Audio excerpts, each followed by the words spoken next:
नमस्कार मित्रांनो. मी Deepak Sarnobat, painting superstar. मी आपल्याला घेऊन आलो एक छोटीशी पेंटिंग मधली महत्वाची गोष्ट काय आहे ते सांगण्यासाठी.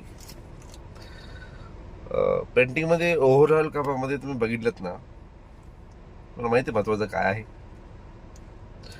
कोणी म्हणाले पुट्टी मारायचे, कोणी म्हणाले पेंट मारायचं. अरे काय नसतं. खरं तर आहे ना, पेंटिंग मध्ये महत्वाचा विषय असेल तर तो आहे घासकाम, म्हणजे सँडिंग. मित्रांनो, तुम्ही एक वेळ पुट्टी कमी, क्वालिटी कमी भरली तरी चालेल, पण घासकामामध्ये कुठलाही कॉम्प्रोमाइज करू नका. जर तुम्हाला तुमचं काम सुंदर नीटनेटकं दिसावं असं वाटत असेल तर. आणि पेंटिंगमध्ये तुम्हाला माहिती आहे का की माउस पब्लिसिटी होते, ते बऱ्याच रुपयाचं काहीतरी ऐकलं असेल. तर त्यामध्ये असं लक्षात येतं की